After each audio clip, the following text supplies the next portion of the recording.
Good morning,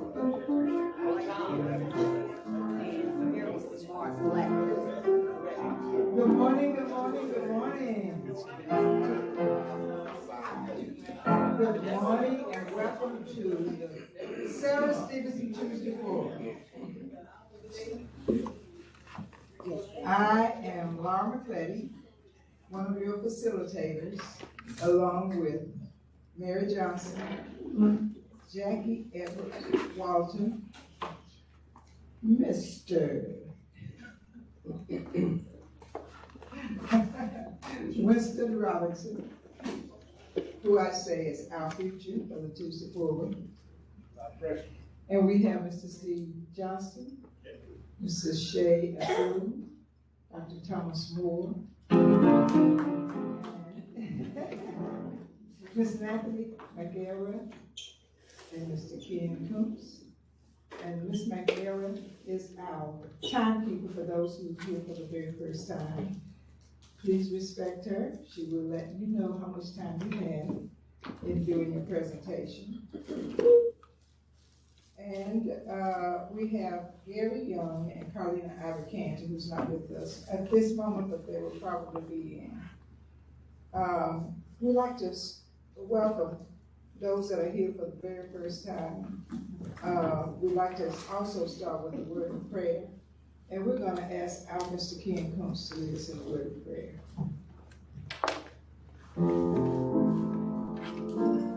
I don't have a collection plate.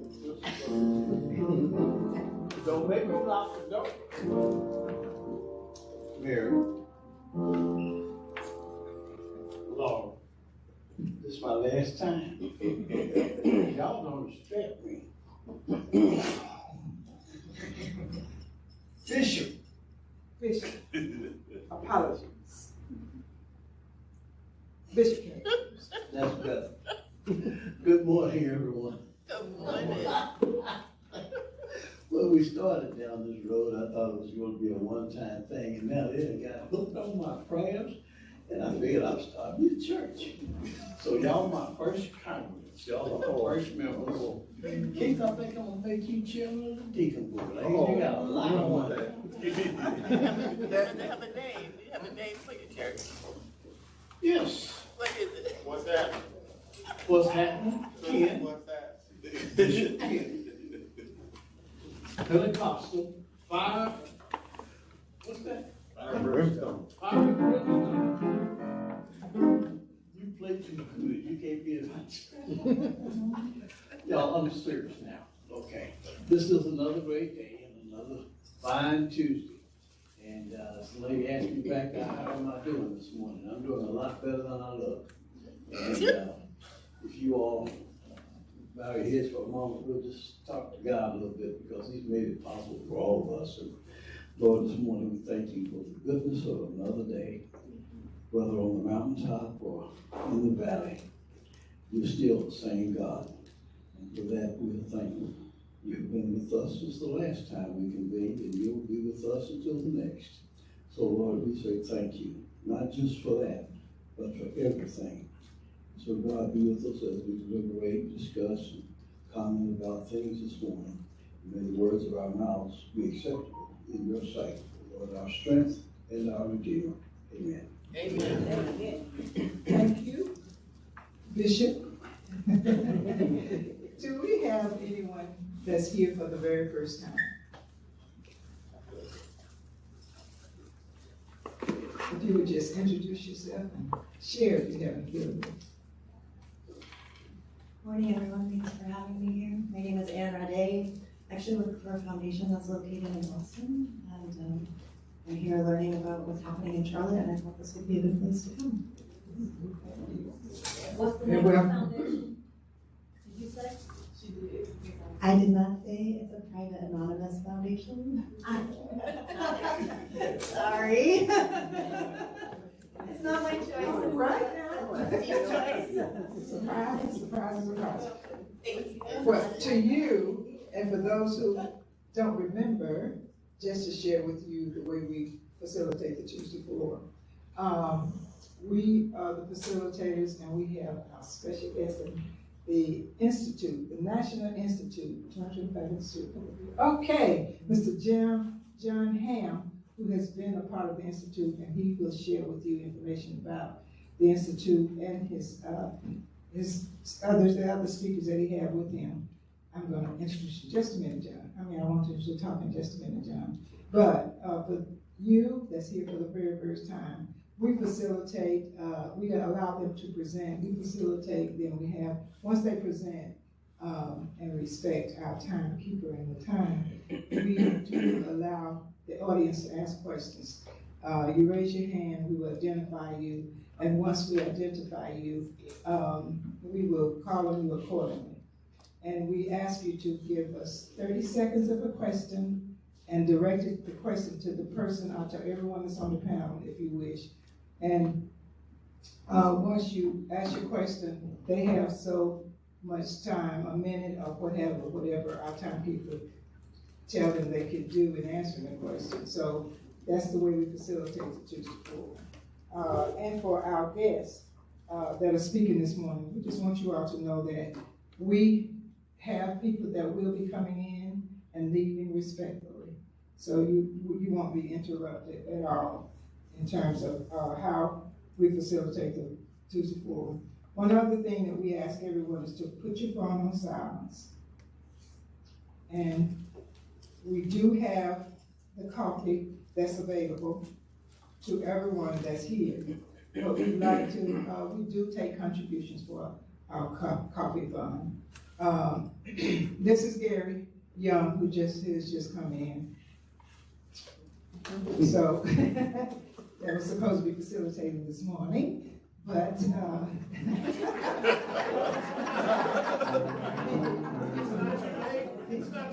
he's getting there. I didn't realize it. I was like, no, it was my fault. But welcome to everyone, especially our live and Facebook audience that's with us as well.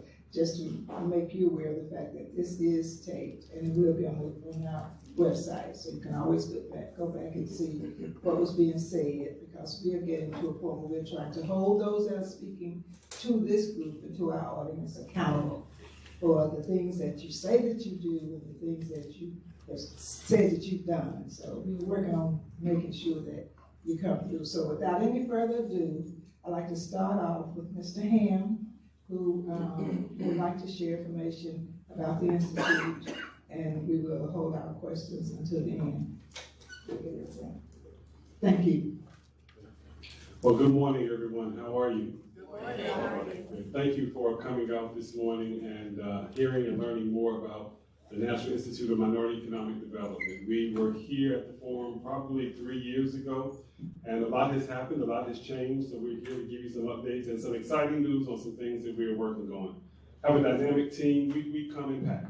So you see, I've got all my team here. We've got Rocio Gonzalez, who leads our Women's Business Center here in Charlotte. Kevin J. Price, who is our president and CEO, based in Durham, but lived in Charlotte for about 24 years. But he is our fearless leader. On the other side, we have Angela Malden, who is leading our Institute Community Development Initiative as a area director. You hear a little bit more from her. And then Cleveland Jenkins, we call him the money man because he works for Institute Capital, and they provide loans and grants to help small businesses, developers, et cetera, to get the finances that they need. So I will hand this over to our fearless leader, Mr. Kevin J. Price, to start us off. Well, thank you, John. Good morning. Good morning. Y'all don't know how excited I am to be here. Anytime I get to come back to Charlotte after raising my kids here and living here for over 20 years, a lot of our blood, sweat, and tears are in the fabric of Charlotte. And so I miss Charlotte. We moved to Chapel Hill 5 years ago now. And I love Chapel Hill, but I really love Charlotte. Did y'all hear what I said? Okay.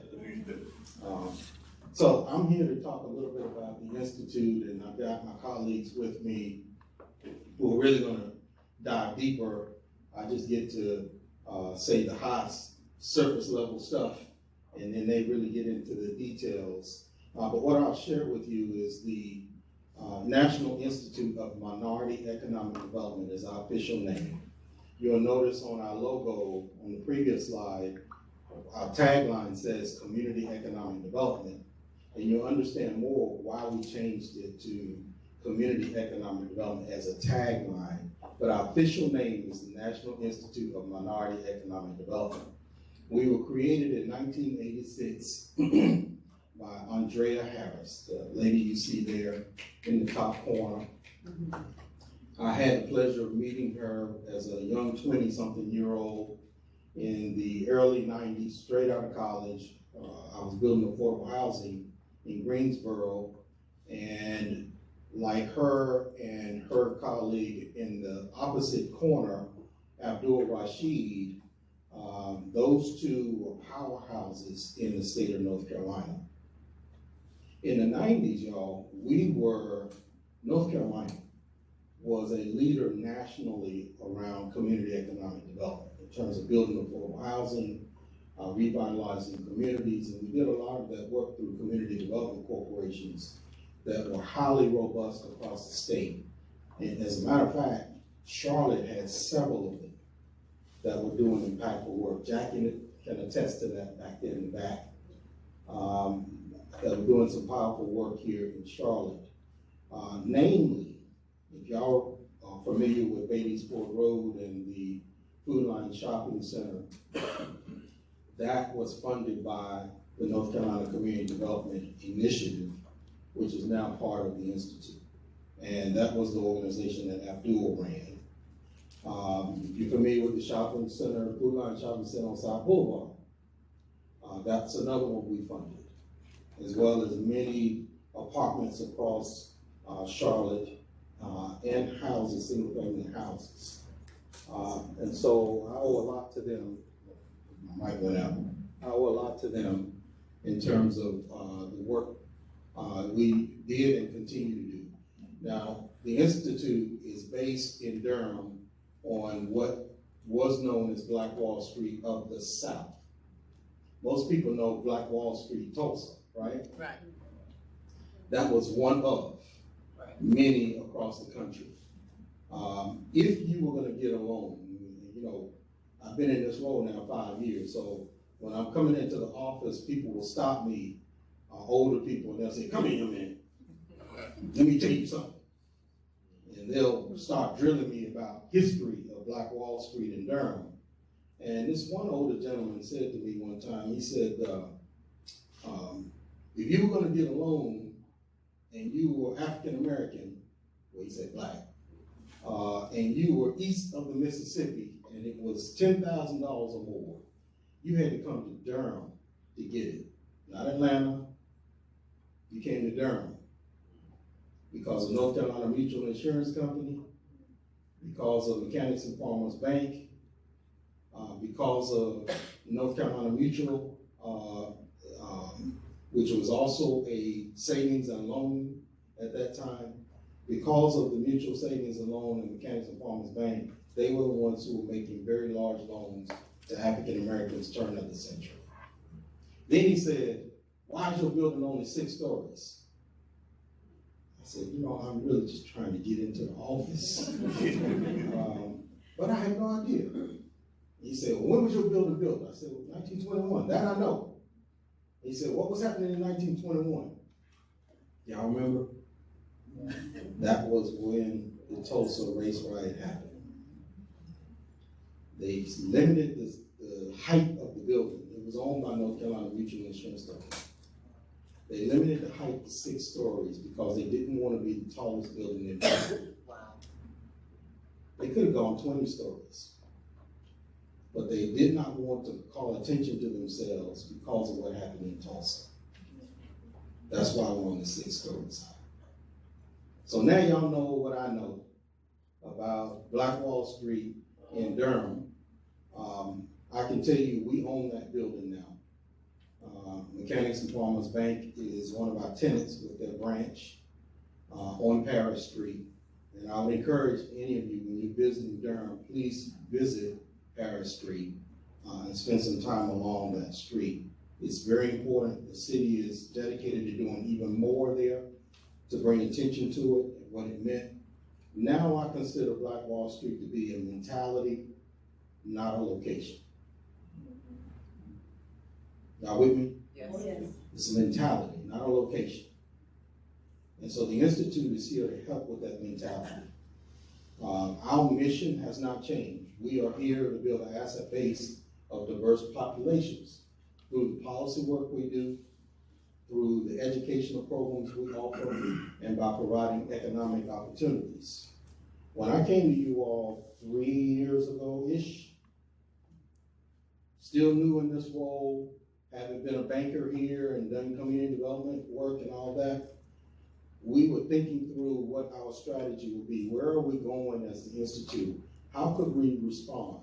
Z. Smith Reynolds Foundation has been a strong partner of ours since we began in 1986.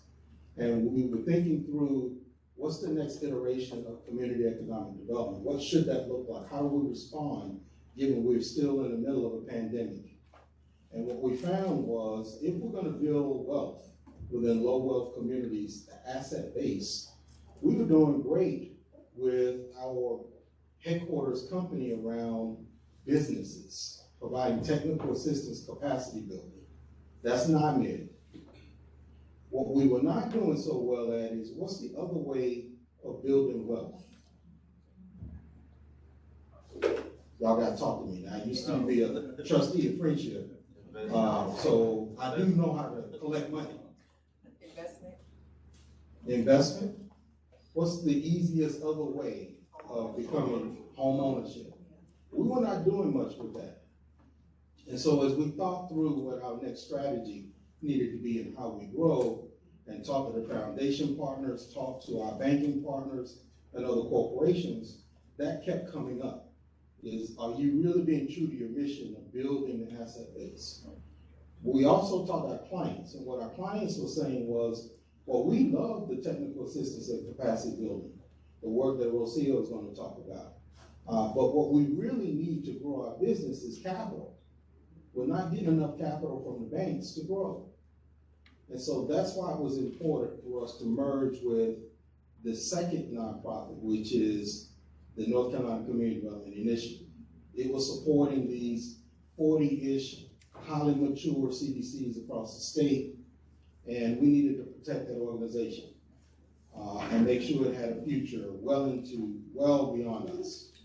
We rebranded it Institute Capital, and I moved a leader to head that up, and we started going down the road of now we can provide capital to the over 6,000 minority and women-owned businesses that we support every year. Then they came to me and said, that's still not enough. You're not doing enough.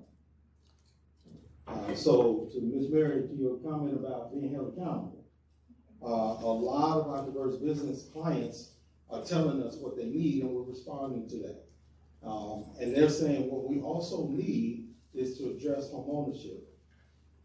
And that's why we launched Institute Community Development Initiative, to be that third nonprofit as a part of the Institute family and support the CDCs like the initiative used to do in the 90s and 2000s, and grow them and support them long term. What I'm finding, y'all, is many of these CDCs still have the same leaders in place. Now, when did I say I got into this? The 90s. That was how long ago? And they're still the leader. They're now 70 and 80 years old. And I'm concerned because we've got to be thinking about succession planning. We've got to be thinking about how we continue to do this work. Name me one city you can go to and the leadership is not talking about affordable housing. One city where the leadership is not concerned about their Black and brown citizens and them having opportunities around economic development. So we know there's a need for the Institute, if we do this right, for these three companies to exist and work together. If you look at the top there, you see our footprint. We recently opened an office in Asheville, so we're doing business there now. We just hired a new team member this week that is in Wilmington, so that we're now in North Carolina. We have an office in Richmond because we partner with Virginia Union. We have an office in DC. We're now doing work down in Tennessee, in South Carolina, in Georgia, and Alabama. Because our banking partners are saying, we need you to come here and do work in partnership with us. And so I just wanted to share all of that with you. This is probably the most I'm going to talk, but I just thought it was important that you understand we're not this little teeny small nonprofit anymore. We've got all of these folks who are part of these 3 companies to make this work because we're responding to the needs of the community and our clients. We're saying we need you to be holistic in your approach to community economic development and help us truly build wealth and stay with us. And what I'll say to any of our business clients is we don't want you to ever outgrow us. Whether you're a startup or you're a $50 million business, you should have a place here for us, with us, which is why back in March, we hosted an economic development summit in Tanzania. We have a MOU with Mexico. We have an MOU with Guatemala. Because I thought it was important that if you are having difficulty getting business here, I know other countries that will do business with you. And as people come from those countries, we want them to have a safety net here that can help them start their business and grow their business here. So just in case you all saw that on social media and was like, why is he in Africa? That's why. We want to connect the dots. And if y'all remember, the year before President Biden left office, he held an African summit in DC and brought all these African leaders in. Where's the next frontier in economic development in the world? It's Africa. And America is not there yet. We are not there. It is China, it is Russia, it is India. They are already there. So we have got to create these relationships on this continent. And when we got there, I had 5 cabinet members. I'm gonna be quiet. John's looking at me. We had 5 cabinet members. The highest ranking was their equivalent to the Secretary of State. And he turned to me and said, where have y'all been? Where have y'all been? We have been looking for African-American owned businesses to do business with. Where have y'all been? That's telling.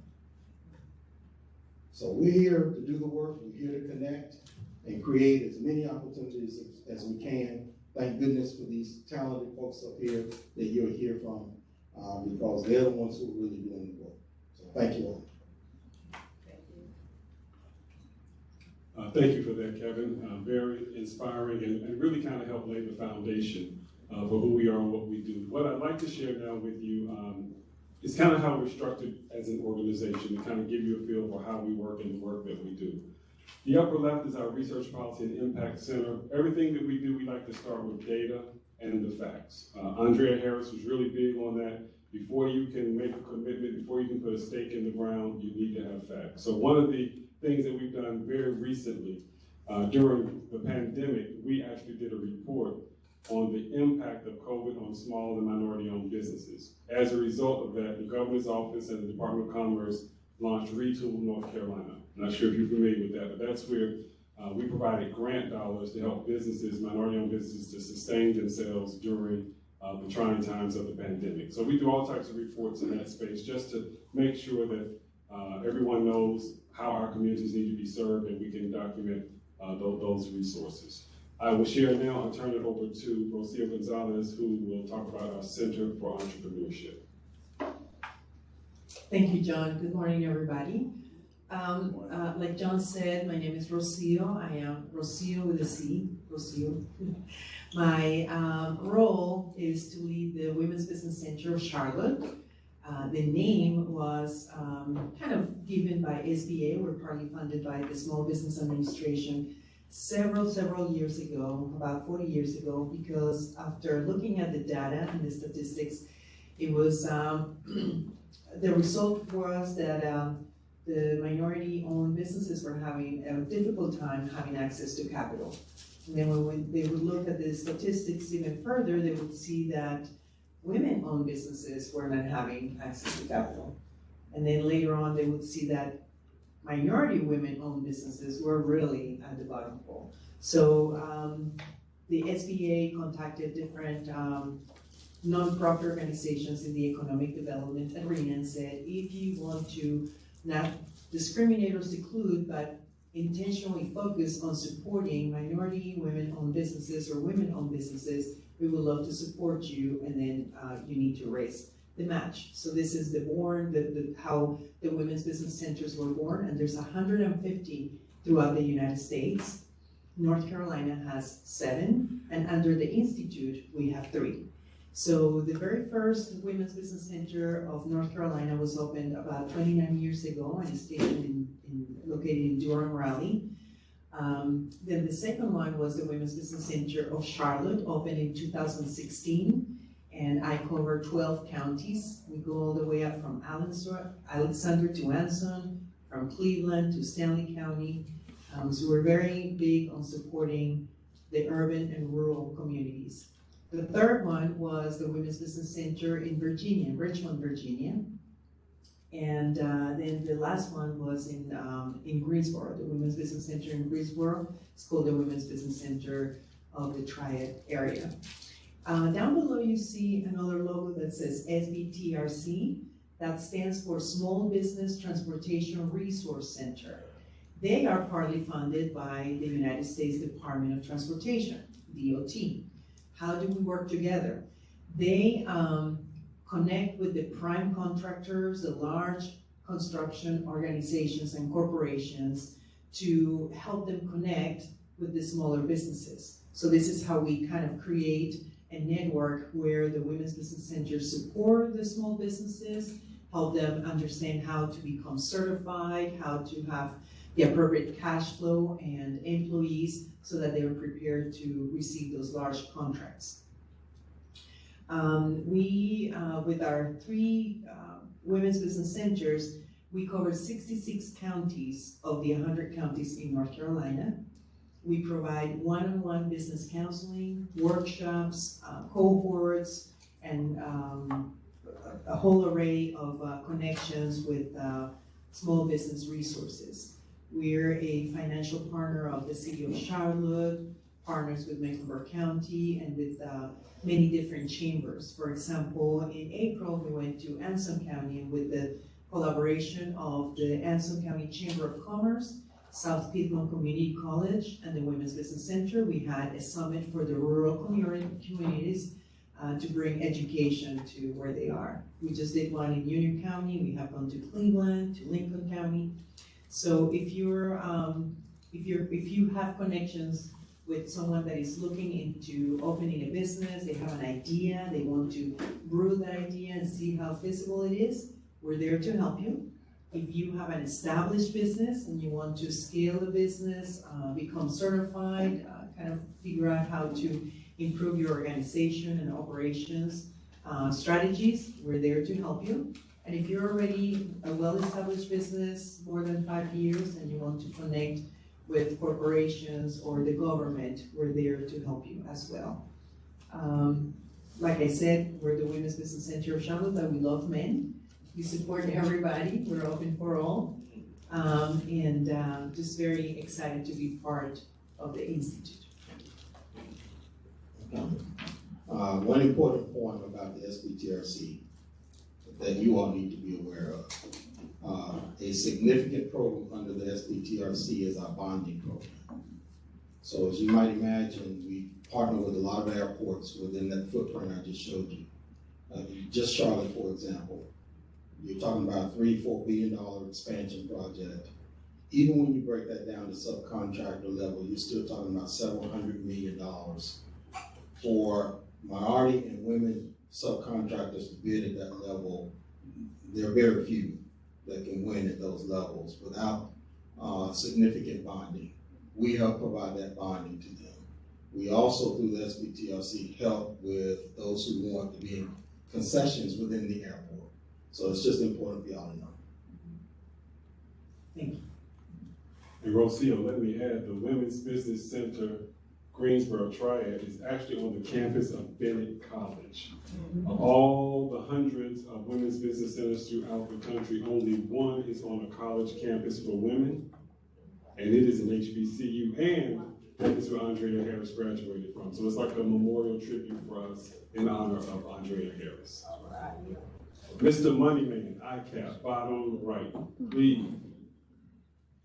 Good morning, everyone. I'm Cleve Jenkins. I'm the Business Development Officer, basically for everywhere, because I go everywhere you need money. So never think that I'm just in Charlotte. But as I said, I'm with Institute Capital because, as Kevin said, we can do all these things. We can get you the technical assistance, or we can help with regulations and policies and all those things. But in the end, you're going to need money. You're going to need capital. That was the message, and that's what Institute Capital was formed for. So at our core, we provide debt and investment capital to basically affordable housing developers, small businesses, and community-based development organizations, because our goal overall is to transform, revitalize diverse communities, as Kevin said, and we look to do that through HBCU collaboration, entrepreneurship, affordable housing, and community development. Now, one word that has gone through everything I've said is community, community, community. And that's basically what the Institute is about, and that's what Institute Capital is about. So we're here to work, and when we say our community-based development organizations, we're talking about our CDCs. And so I'm here to talk with anyone that needs to get started, because it's all about economic empowerment.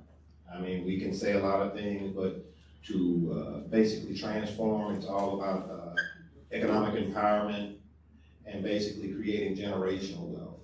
We can create immediate wealth, but until we get to the point of creating generational wealth that's going to sustain itself, we're going to always find ourselves recycling. And so I tell anyone, if you have a small business, if you know someone that has a small business that's trying to get started, that's trying to grow, please send them to Institute Capital, send them to me. The bag man is always, I say always, here, ready to help you grow. And I run a neat little exchange program. You give me the information I need and the financials I need, I give you the money you need. Now, mind you, the information has to be what I need. It's got to say what I needed to say, or this man here is not going to let me give you the money. So, but it's a nice little program, and we're always here to help. So I look forward to working with all of you and any partners you may have in the community. And I'll send it back to John. Oh, I wanted to, I failed to mention, if you would like to look at the brochure that I brought. This is mentioning some of the services and the locations that we cover with the Women's Business Center of Charlotte. But I wanted to point out in the back, there's a QR code where if you scan that QR code, you'll be able to see the list of all of the upcoming events and workshops that we offer. Thank you, Rocio. So my role with the Institute simply is, once an individual business gets training from Rocio, they then have enough capital to scale and grow. I then will connect them with the supplier inclusion and diversity programs with a lot of our corporate and municipal partners, many of which are looking to expand their spend with small and diverse businesses, many looking to develop relationships, so I make that happen. So I like to say I'm the connector. But I need you to work with Rocio first, make sure you have enough capital, so that when I get you through the door, you are ready to go. Alrighty, so would love to have Angela Malden, who is with our Institute Community Development Initiative, to share a little bit about the work that they are doing, which has been added to our organizational chart.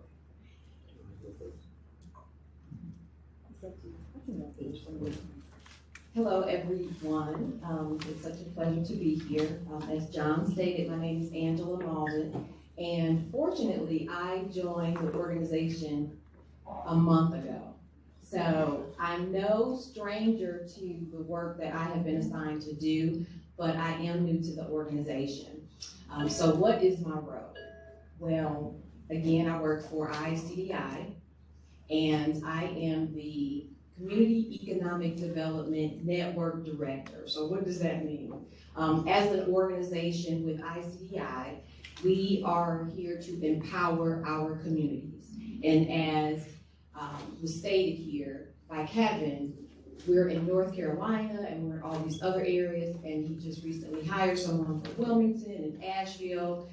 I will be in those areas, as well as Durham, as well as Raleigh, and I am based in Charlotte, so of course I'll be in Charlotte.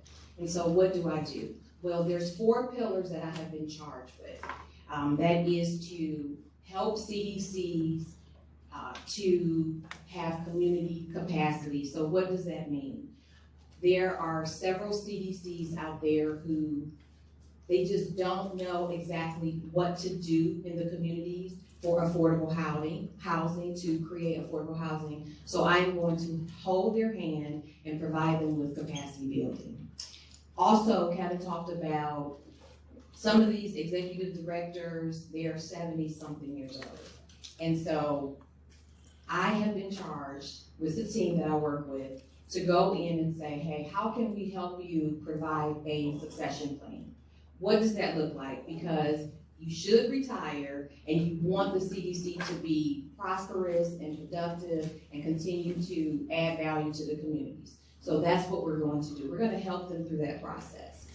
I'm also helping the National Institute and ICDI to generate additional income. So how do we do that? We're working with these organizations. We're letting them know that this is a one-stop shop. You do not have to go outside of this organization as the Institute to receive the necessary tools and resources that you need to be successful, and we can help you through that process, whether it's connecting you with other organizations. We can continue to give you that guidance to make sure that you're successful. What else? Oh, and then we want to do the philanthropic piece. That is so important. We have someone here that is from an anonymous foundation, but we have connections and partnerships with different foundations and corporations that will provide philanthropic opportunities for these CDCs. So if you know of a CDC, please let me know. And this is a real story. This is real time. It just happened last night.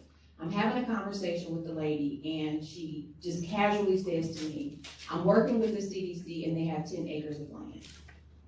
It's that simple for us to be successful to assist in that process. So we exchange pleasantries and contact information, and I'm looking forward to having a conversation with her and her team to figure out how can we partner to ensure that we are providing them with the proper guidance to build affordable housing on these 10 acres of land.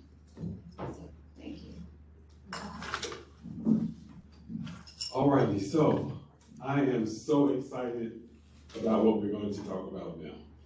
The Institute has a building that we have purchased and owned in Uptown Charlotte to do all of this work and more that we just talked about. Let me say that one more time. The Institute just purchased the building. Thank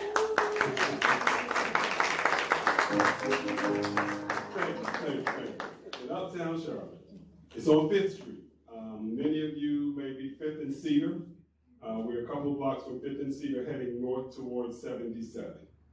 It is a space that will be used for a number of initiatives. Too far? All right, so Rosillo's team will be there with Women's Business Center, provide technical assistance and training cohorts. We have a huge conference room space where she will hold most of her classes, most of her training. Anyone in the community who is in need of conference room space that they need to rent, host a meeting, gather, fellowship, worship, let us know because we will have that space available for you. We also provide technical assistance to community development corporations. All the work that Angela just mentioned will happen in that space as well. These are real-time pictures that you see here. I think these are not Google images or whatever. These are actual pictures from the inside of the building. It's about 7,400 square feet, 2 levels. Our team will occupy some of the second floor. Rocio and her team, they will have a huge suite on the first floor. But also, we will be able to provide co-working space for individuals who need a small space to work from. There is I forget the actual term, but some businesses need a mailbox address. So we will have a mailbox system there if someone needs an address so they can, what is it? Keymail, thank you, Kevin. So this is exciting work for us. I am so excited about the mural that's in this building, that bottom, that picture to the right. We have captured all of the legends of entrepreneurship in our community along this mural that's throughout the building. You see Ron Leeper there, you'll see Andrea Harris there, Hilda Guardian is there, and many, many others, Ray Kennedy. We want to celebrate them in this building, honor them in this building. So this is what we have going on 916 West 5th Street. Kevin, I don't know if there's anything you'd like to add about what will be going on. I know you're excited. I gotta say something. The excitement with this building, the two main purposes of this facility is to train community development corporations here. This will be the hub for our CDC training across our footprint. Specifically those CDCs and land trusts that are here locally. They have a place now to do training, but also to support the diverse businesses in the community that need space. Those are the two main reasons for the space. And when we come here, we needed a place to be. We started at an office building. We moved to UNC Charlotte. If y'all remember, we were there. Then we moved to Goodwill. We've been nomads for a while. And now we have some roots. The interesting thing about this building, it was actually built by a Black attorney in the 70s. And I didn't know that until someone pointed it out to me. But he used the building to incubate other small, diverse businesses. So we're coming full circle. That's the purpose. That's the reason why this building was built. And we're just trying to keep it for its intention. Oh, okay. Okay, thank you all so much. And we have questions that people are burning to ask questions, but I have to make a statement. For those of you all who don't know, back in the 90s, the West Charlotte Merchants Association, which was comprised of a lot of Black business male owners, as well as representation from the Charlotte Chamber of Commerce. And it was an idea, and it was introduced to us by Mr. Nassif Majid, who was the Burger King owner. And we opened up the West Charlotte Business Incubator on Johnson C. Smith's campus. So we did that in the 90s. And the very same concept that you all are sharing now is what we had at the West Charlotte Business Incubator, and we did house small businesses. So some of us are familiar with it, and for those that don't know the history of the West Charlotte Business Incubator, and I was summoned to go across the United States to assist in developing grassroots incubators in communities like ours, particularly. And the big blue building that has Johnson C. Smith written on it now it used to be the West Charlotte Business Incubator. It was an old steel mill with 30,000 tires in it, and we had to renovate that. So, just to let you know that this is not the first. That's right. And hopefully it's gonna last a long time to assist small businesses. So with that being said, our first question is gonna be with Ken Coombs. Also, Shad, I'm gonna go ahead and say it. Welcome to the West Side, because if you look at the layout of uptown Charlotte, where you are is, might as well say. So come on, welcome to the West Side. My sister used to get her hair done in that same building. My mom had to drop both of those off, so I had to sit there for hours as she got finger waves. But yeah, welcome to the West Side. Finger waves, it was the 90s.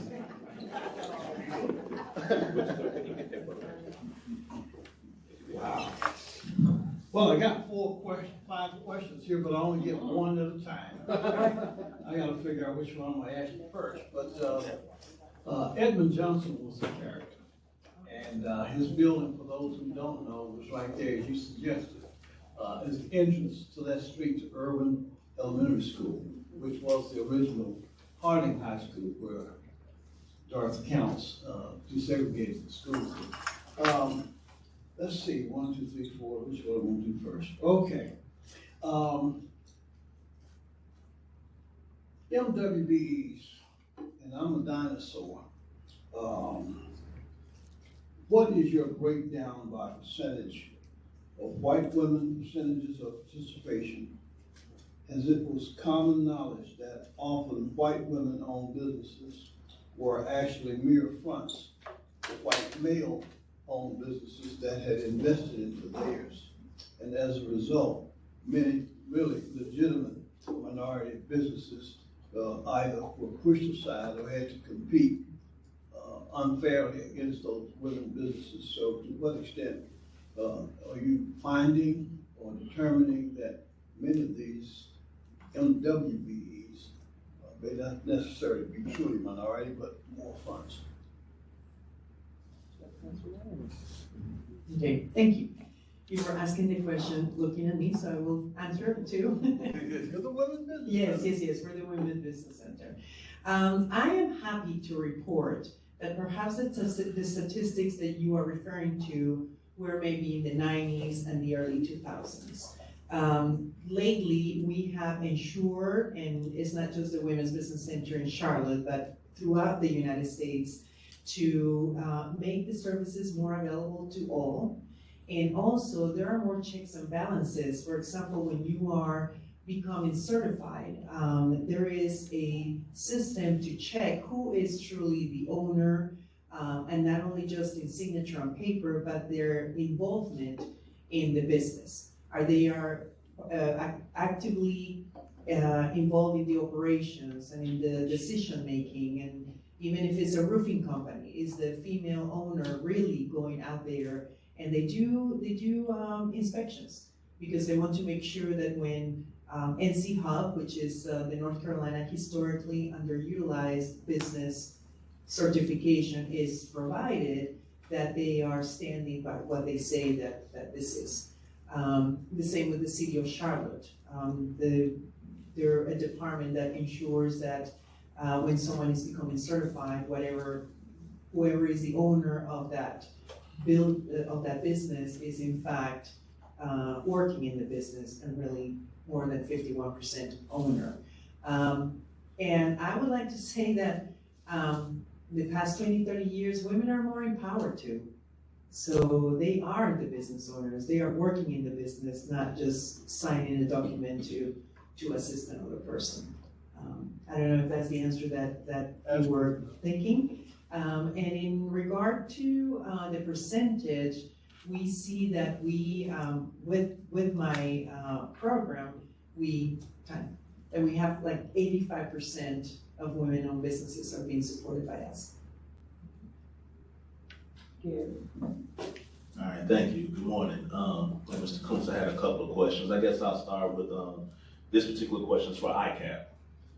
What types of funding do you provide? Grants and loans, or just loans? And what's your baseline requirements for lending to businesses? I'm talking, do you work or lend to startups, or there has to be a 2-year requirement in business, et cetera?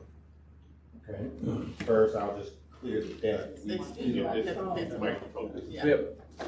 The live streaming can't hear you without that mic. Okay, I'll just take the back side first. Yes, we do grants as well, although in our present environment, that money is somewhat dried up. It's not as fruitful, shall we say, as it was.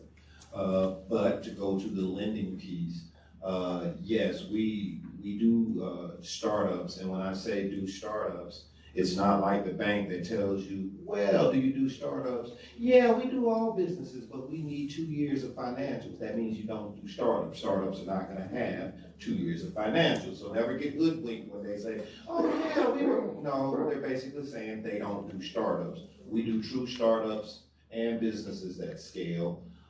We offer term loans and basically, so right now, we are working on a line of credit product, but right now it's term loans and that can be used for business scaling, startups.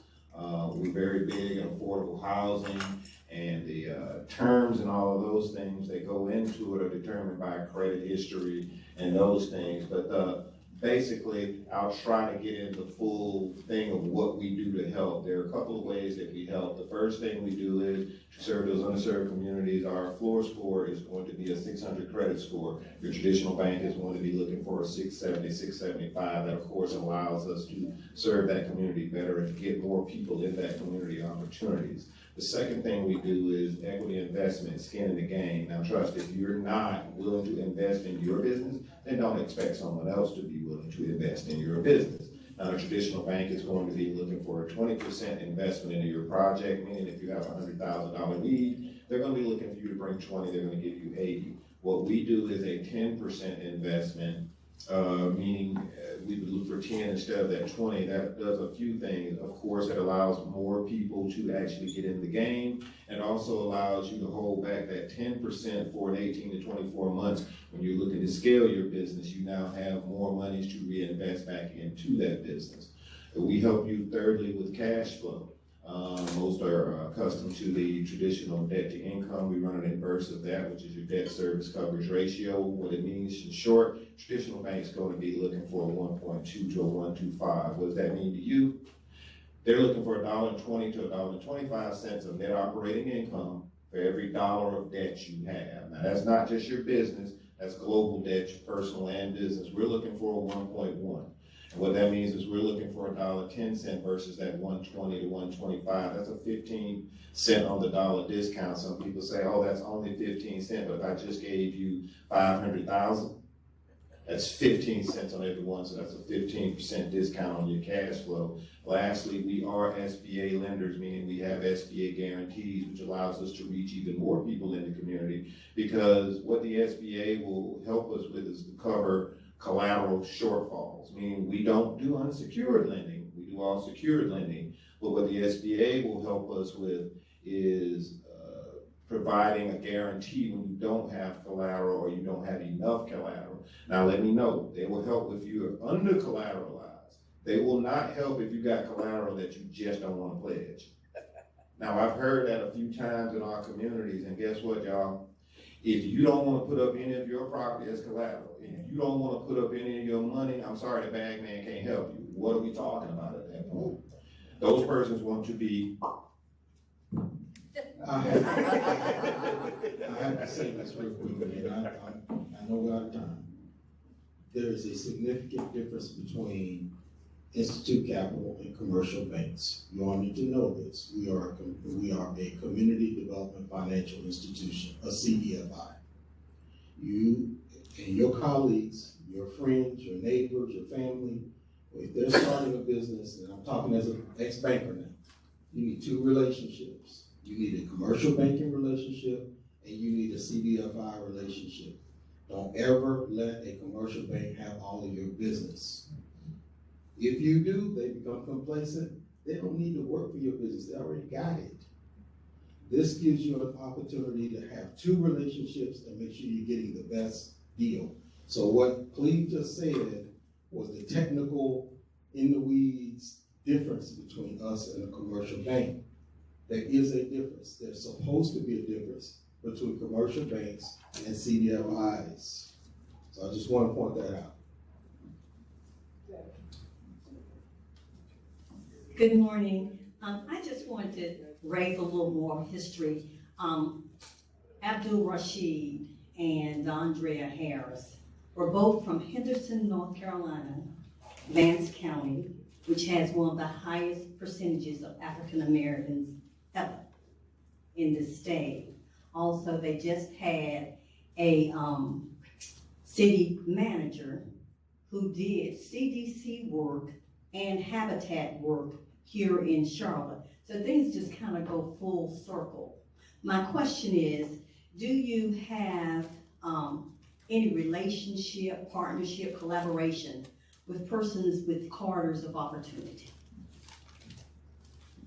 So corridors of opportunity just came up with Councilman Mitchell, and thinking through how we can support organizations that are along those corridors of opportunity. So hold that thought, it's coming. And I would like to add that for the past 3 years, Wells Fargo and Foundation for the Carolinas released about $15 million in grants.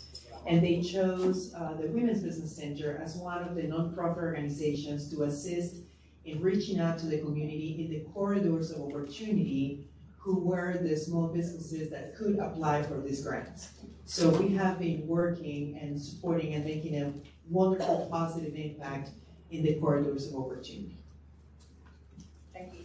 All right, before we go on to a next question, Ms. Blanche, excuse me, Lord, Dr. Blanche Penn has a quick announcement. She has to leave, so we want to cut in. Good morning, good evening, and good night. I am Dr. Blanche Penn, and Jackie said, and Laura and all of them said I can do this real quickly. And I got motivated with this book writing with Sylvia Greer and her daughter, Dr. Black, because of their business and things that they've done. And so I said, let me do some things and stuff. So sometimes when people piss me off, I'll write a book about it. Sometimes when my kids act like I don't do anything, I write a book about it. So the first thing I had to write about was Shift Happens. And everybody in my family didn't know what I was doing. I was doing so much in the community. Even the community didn't know what I was doing because everybody else was taking my projects. And I would allow it to happen. So I wrote Shift Happens. So it's a lot of stuff in here about all the things that I've done in this community, and a lot of people don't know about it. And so my name is out there, but the thing about it is you have people that'll take your stuff, but it's okay. So then I wrote a book about Lake Arbor. A lot of people know about Lake Arbor, but they don't even know that it ties to my name, Dr. Blanche Penn. Okay, but all the organizations, get attached to it, and they try to claim stuff. Dr. Blanche Penn. I got pissed about it, so I wrote a book about it. And then we have women in the community that were doing a lot of stuff, and nobody was recognizing them. So I did. And a lot of the ladies are in this room. You can raise your hand because you're in the book, And so Lauren's in the book. Jackie, y'all can raise your hand. You're in the book too, Councilwoman. And so I wrote a book about greatness under the rock. So I wanted people to know about all the women that's in our community that's doing a lot of work. Then I wrote a second book because some of the other women pissed me off again because they didn't get in here early. So I wrote another book about that one. I have about 8 books out there. And then, the guys got mad, so I had to write about a book about them. And so I wrote a book about Crown Your Kings. So now these guys, when we had that party was off the chain. And they loved it. Those guys was really good. So I wrote a book about them too. There's a lot of people in our community that y'all don't know about because y'all so busy getting the same people to do the same thing. But we're out here and we do good work. And y'all don't notice it. You see my shirt right now, Displacement First Responder? I'm getting ready to get out of here and go help them. And so, but I gotta go play bingo first. But anyway, checking off the right box. Park and Rec pissed me off. I was their first black chairperson and stuff, and so they pissed me off. So, because I wanted people to know what Park and Rec has done, and a lot of us are commissioners. Laura's one, Jackie's one, and I was one. I was their first black, and I let them know too. I was your first black, and they kicked me off the board. You was too, yeah, you was. We were on there together. And this book right here, and I don't have my other books. So I'm just going to share what I have with me today. This book right here was inspired by young people, and we went all the way to Little Rock, Arkansas. The city opened their arms and their doors to let us in. And Ken was one of the first people that gave us $300 for one of our children. And we literally raised the money with personal funding. I didn't go after no grants, no nothing. People gave it to us because we were taking those young people to put on those plays. But I could talk a whole lot about all my books, but I'm gonna do it at a different time. Thank y'all so much. Thank you, Dr. Blanchard. Best of luck at bingo. Yes, thank you. Then help the people with housing. All right, so I have a question.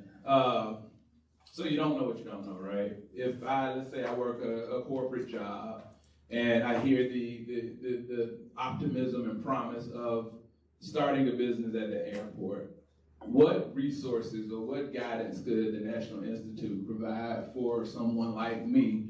Well, I know where I want to be in business, however, I just don't understand or know the many options available.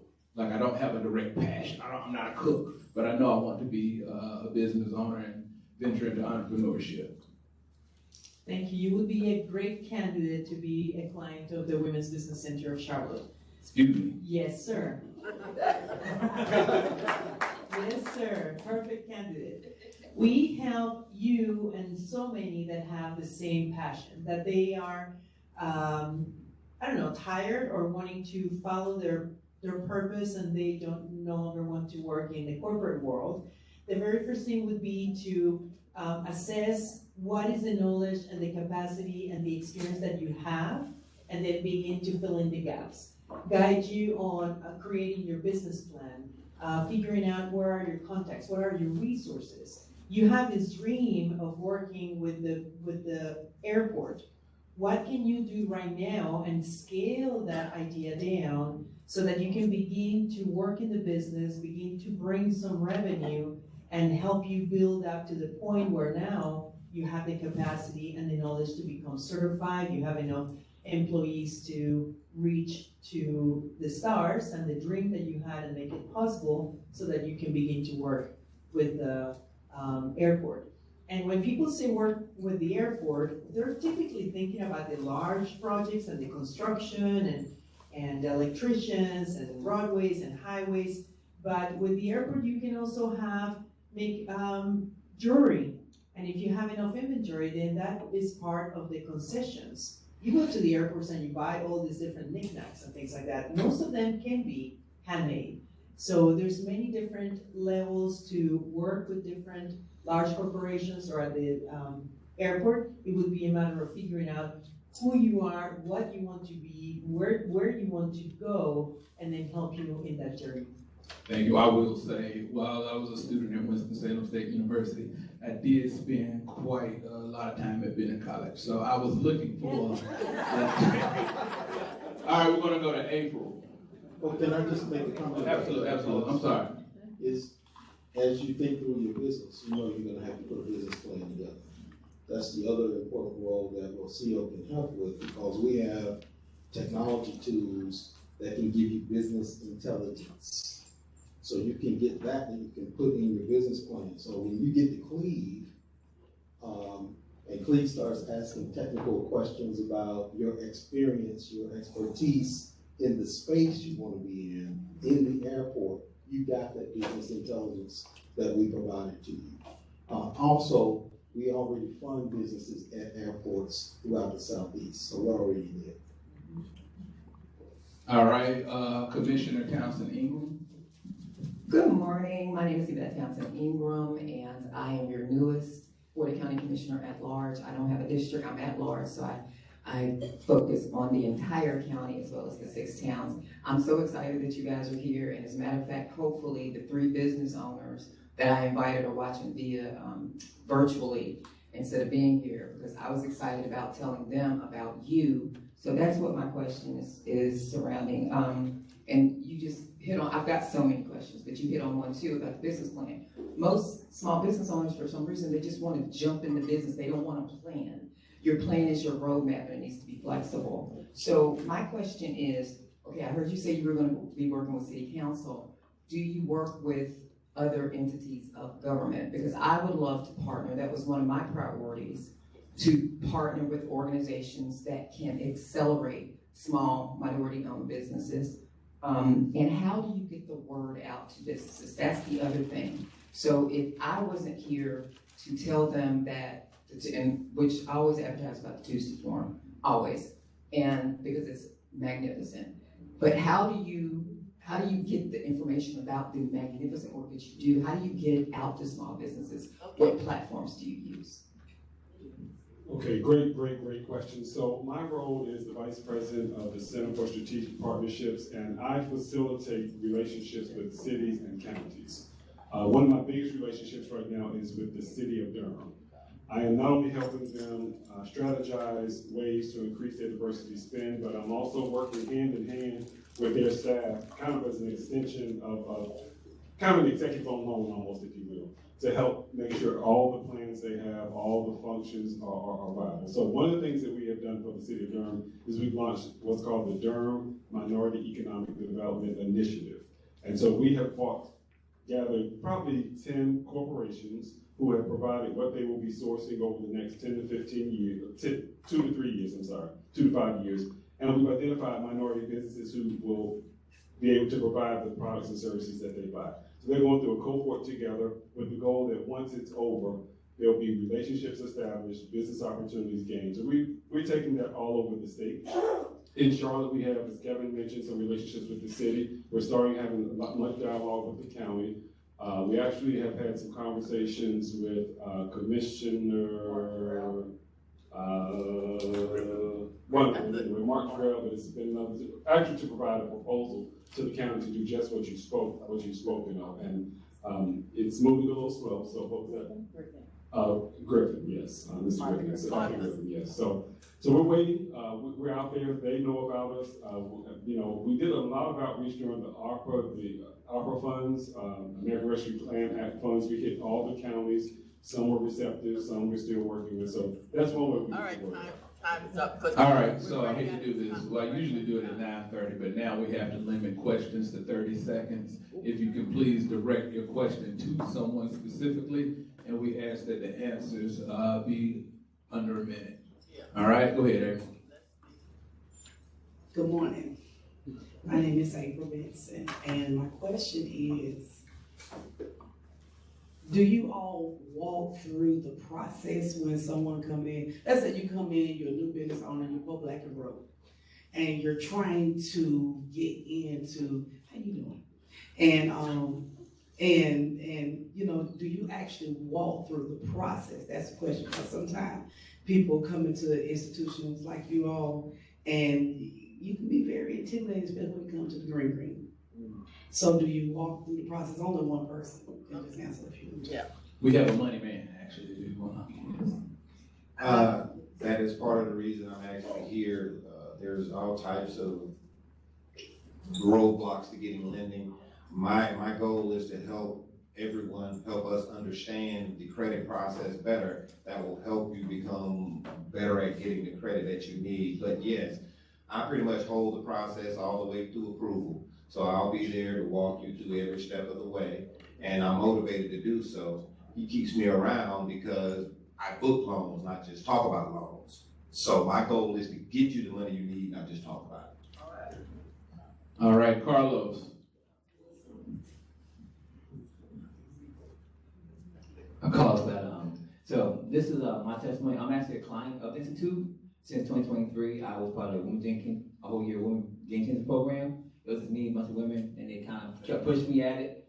But I would say this, no question. I would say that they're about their work, they do what they do, and if you take advantage of the resources and what they have to offer and actually leverage it, because this is an institution that's actually behind your business, not like a bank.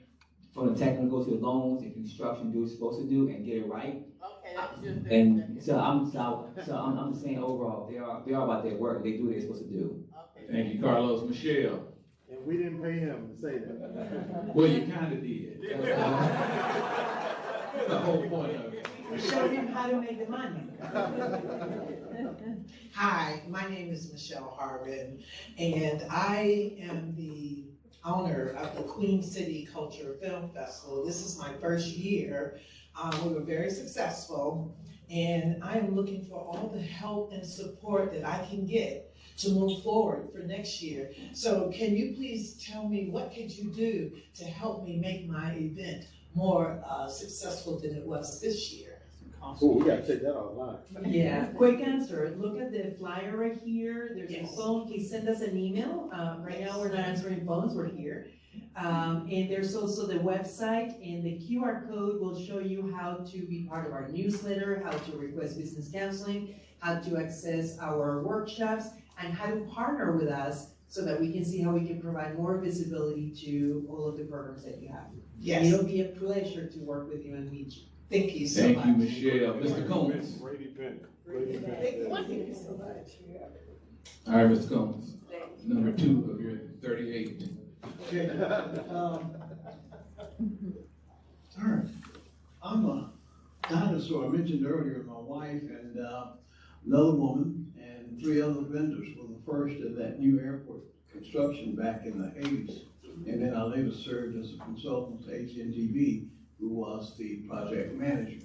My question to you is, to what extent now do we have levels of participation in projects like that who have come through your institute and have gone on to at least 5 years of success?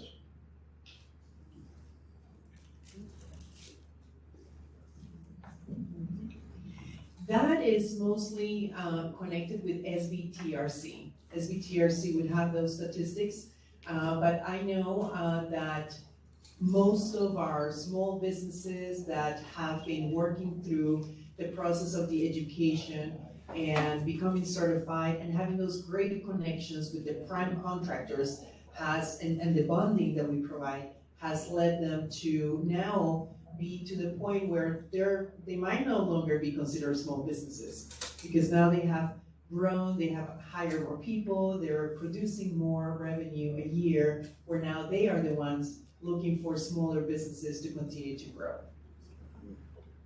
And Ken, I'll just point out, the reason why we kept this slide up, the impact slide, is from an accountability perspective, Mary, because people are often asking us, what is our impact? And this is the slide we go to, because that 34 million is how we are connecting diverse businesses to contracting and bonding opportunities. So that one specifically is in that space. A lot of the general contractors will come to us and say, we need diverse partners. Can you help vet and identify them, support them through the process, and make sure they're successful when we do that? All right, we have Io, then we have Miss Jackie, and then I have a question. Good morning, Io Johnson, Executive Director, Mental Health America, Central Carolinas. We are bringing the Southeast Regional Conference on Mental Health to Charlotte on October 30th. Your brochure and some of your information said that you support nonprofits. Do you support nonprofits in any type of way other than CDCs, or do you have to be a CDC? The way we provide support to nonprofits is by providing them with education, contacts, and network. Because you could be a nonprofit, but it's also run as a business. You really need to know where is your cash coming from, what is your business plan to reach out to the funders instead of the clients, and how you're going to continue to support the nonprofit. So we support those that are looking for education to establish and formalize their nonprofits. And as far as money goes, yes, we do lend to nonprofits. You don't necessarily have to have a CDC, but you do have to meet all the other loan requirements that I stated earlier, just as if you were a for-profit business. But yes, the overall answer is yes, I actually do lend to nonprofits as well. Now, we also have, on occasion, been a fiduciary for other nonprofits. I'm really big on, if you're going after a funding source and you're a small nonprofit, what can we do if we had a group of them come together and let's approach an organization together as a group? Well, there may be within that group no one that has a 501c3 status, but they're a nonprofit recognized in North Carolina. I will be the fiduciary for that group. All right, Ms. Jack. any work with, black landlords, black farmers, or persons who still have, a lot of land in rural areas that wanna do something with the land? Yeah, so we've done, Jackie, a few things.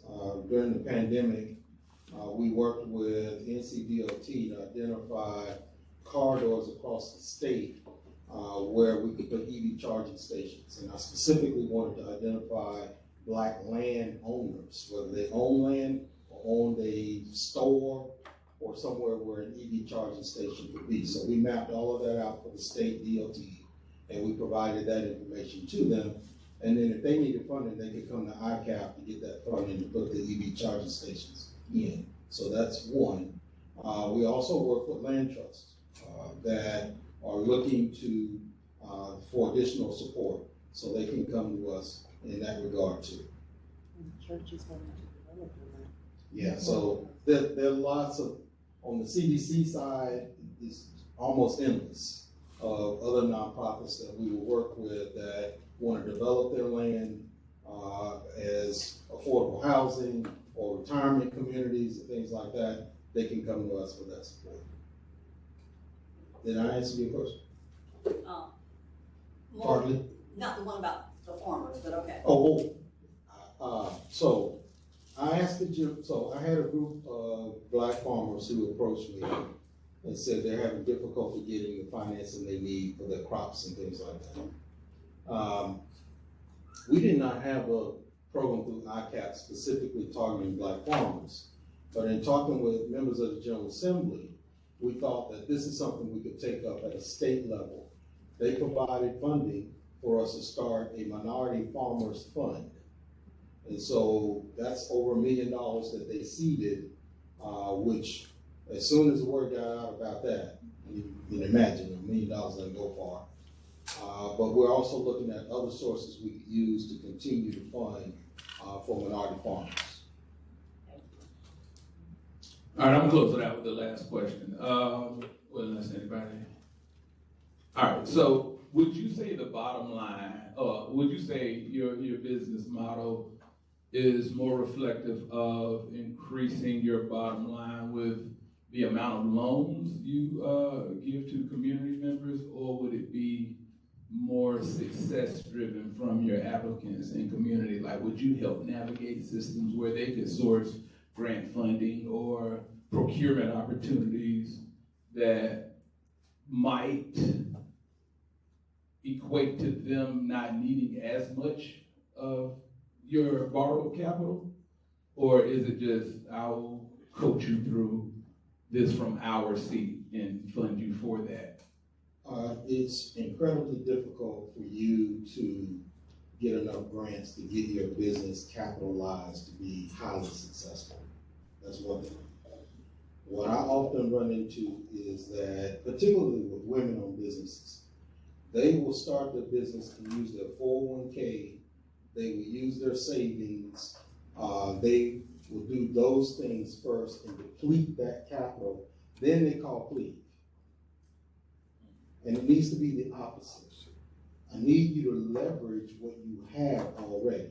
So I spend a lot of time talking with women-owned businesses in particular, saying, you just left that corporate job, you got a great 401k in place, don't use that to start your business, leverage it, and then come to us and we can help you. All right, I tell you what, everybody on the panel, if you want to take about 30 seconds for a closing, and then we'll go to announcements. And please put the mic up for our streaming audience. All righty. Just want to say thank you, everyone, for having me here. I look forward to working with all of you and any that are listening in. And just know one thing that you've heard is community, community, community. We're here to help grow the community. We're here truly to help build those diverse communities. In the end, as you said, all these other things always come back down to capital. And so remember, you know, Institute Capital has the capital. We're here to help you. The Bag Man is here to help you. I'll be looking forward to speaking with you. So this has been very inspirational for me, and very thankful to be a part of this team.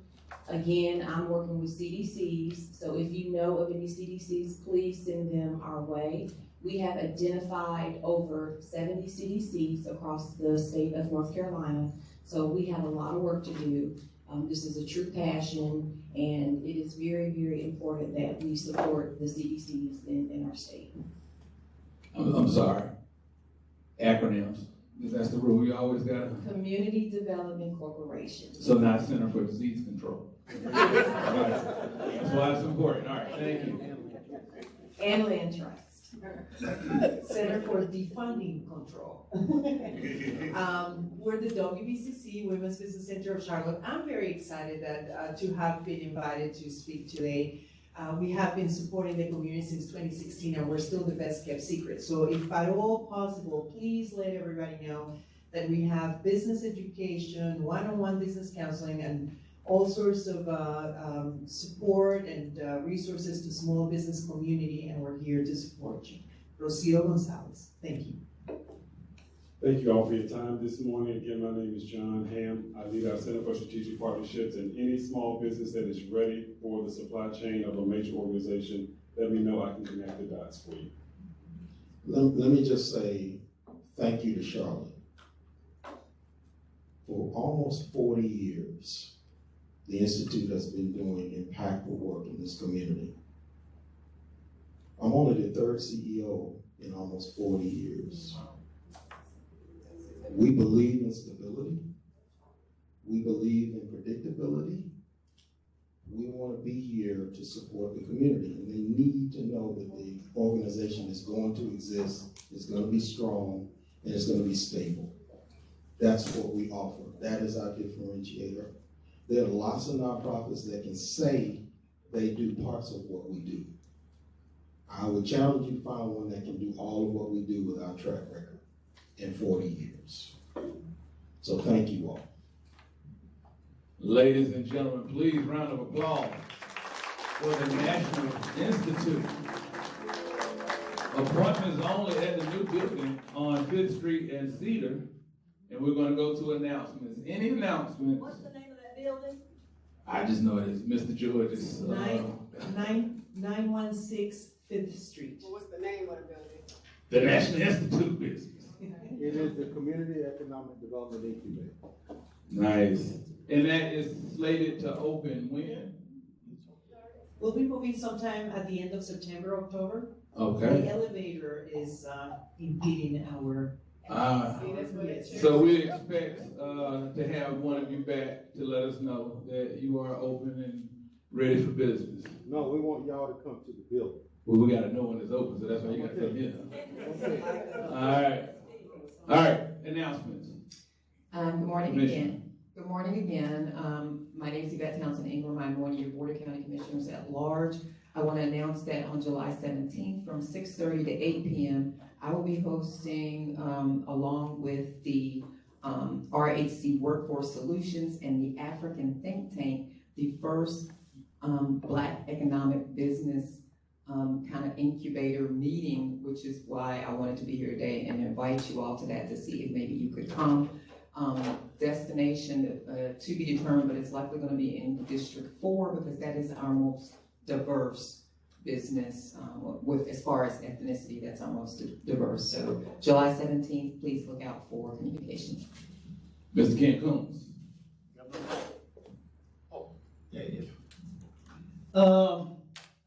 1986, when you guys began, co-established at the same time that Westfest was established. And we will be celebrating Westfest this weekend, Saturday from 2 to 6 p.m., sponsored by For the Struggle in collaboration with Archive, the coffee shop, where I'm going when I leave here in case some of y'all want to come over there. But please plan to attend Westfest this weekend. And it is sponsored by the For the Struggle, and it is commemorating Juneteenth. So please come, and congratulations on almost 40th anniversary of your founding. In front of Senior Drive, right? Senior Drive, which is right the next street over from where you helped establish the shopping center. Where's Yeah. Charlotte? Babysport and South. Where's Charlotte? Ms. Rosia, then Carrie. Thank you. I have an announcement. We are collaborating with SBTRC and offering an OSHA training class next week, the OSHA 30. It will run Monday, Tuesday, Wednesday, Thursday at the Goodwill Industries. It's from 8 to 5, free of charge. And we'll give you breakfast and lunch. So make sure you go to this link and register. If it says that it's sold out, please send me an email because we still have about 4 to 5 seats available. OSHA 30 training next week. Carrie? I think you guys know that the NAACP convention, national convention, is going to be in Charlotte, July 12th well, through the 16th. Yes, and the pre-conference, and volunteers are needed. NAACP.org, you can find a link for volunteering. And maybe you heard about the press conference yesterday where the president said for the first time in 116 years, they are not inviting the president. Not a political thing.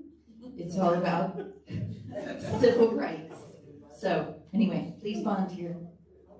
Thank you, Carrie. Any other announcements before Ms. April? Like I said last Tuesday, me and Charlene Henderson is doing an all-women's town hall. You can come to, but want to focus on issues of women. So please, next Saturday at 4 o'clock over on Catherine Simmons at the Community Center. Want every woman to come, invite somebody else. I already sent the flyer to Steve. So if you need further information, you can always go to the website and get the information on that. But it is on the 28th at 11 o'clock, and it's a town hall for women with a twist. You know, we're not gonna make it political because, you know, sometimes, you know, we get politicians come in and then you gotta face some of the stuff. But we want women to come in and have an experience when it comes to different things, and we'll talk about some stuff. So I guess that's why you invite. What is the website? You invite us women. What is the website? Tuesday morning, and the flyer should be there. The flyer should be there. TuesdayForumCharlotte.org to find more information. Thank you. See, I know you're useful. Mhm. But please, ladies, come. You know, bring your daughters, your neighbor, you know, big mama, little mama. But we want everybody to come and the women to really dig deep of what we're dealing with, especially when it comes to the finances for business owners and those that want to be business owners. So I hope you ladies will be able to put that in your schedule to come. So when you say you're about the people you want to help, that's a good way to start. Thank you, April. With that said, ladies and gentlemen, thank you for joining us for another amazing Tuesday morning forum. Please join us next week. Our guests will be incredible. Come on back.